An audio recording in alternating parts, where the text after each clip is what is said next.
এক ব্যক্তি এক বান্দর পাইত। বান্দর তো ছিলেন, কেন সবাই বান্দর ছিলেন তো।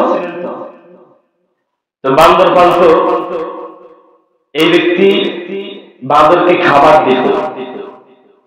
বান্দর অভ্যাস তো বুঝেন, গেড়ের উপরে উঠে, মাথার উপরে উঠে।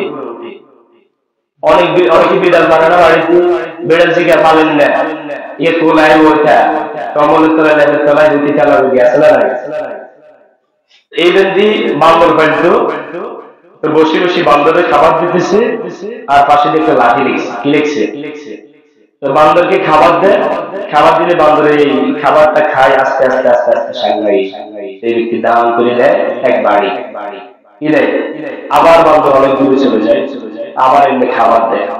তো বান্দর খাইতে খাইতে খাইতে খাইতে খাইতে আবার এই ব্যক্তির কাছে চলে, এই ব্যক্তি আবার লাড়ি নেবায়। এই ঘটনা এক ব্যক্তি দেখছে। দেখার পরে জিজ্ঞাসা করলো, আপনি এই বান্দরটাকে পালেন, লালন পালন করেন, এই বান্দরটাকে আপনি খাবার দিতেছেন, কিন্তু লাঠিটা কেন রাখছেন? গতকাল পরপর দিকে আপনাকে বাড়ি আঘাত করে কেন?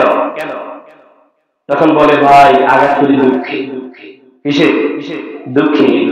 বলে এই বান্দরটা, একে আমি খাবার দিয়ে লালন পালন করি, এখন এ যেভাবে আমার কাছে আসতেছে, একে যদি আমি বাড়িতে না দিই, একসময় সে আমার কোলে উঠবো, ঠিক কিনা বলেন? এরপরে যদি আমি তাকে আঘাত না করি, সে একসময় আমার কান্দে উঠবো, ঠিক কিনা বলেন? এরপরও যদি আমি তাকে আঘাত না করি, ব্যাট না দিই, বাড়ি না দিই, তাহলে সেই বাঁদর আমার মাথার উপরে মুক্তি দিব, ঠিক কিনা বলেন? প্রিয় ভাইরা, এই জন্য ওই বান্দরটাকে সেই ব্যক্তি সতর্কর পরপরে কি দেয়? একটা বাড়ি দেয়। এটার মধ্যে উপকার আছে না নাই? ঠিক তেমনি ভাবে সংখ্যাগরিষ্ঠ মুসলমানের দেশে বিধর্মীরা বসবাস করতে হলে তারা কর ট্যাক্স দিয়ে বসবাস করতে হবে, কিন্তু আমাদের দেশে করও লাগে না, ট্যাক্সও লাগে না। কারণ হচ্ছে আমরা হচ্ছি সাম্প্রদায়িক, আমরা হচ্ছি গণতন্ত্রের দেশে।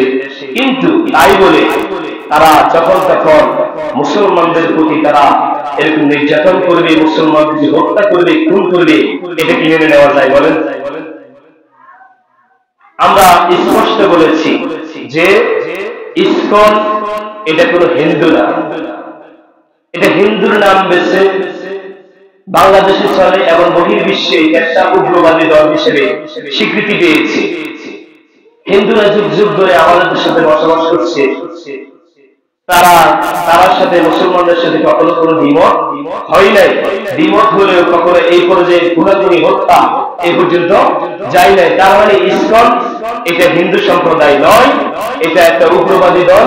এটা সারা পৃথিবীতে এটা উগ্রবাদী হিসেবে স্বীকৃতি পেয়েছে।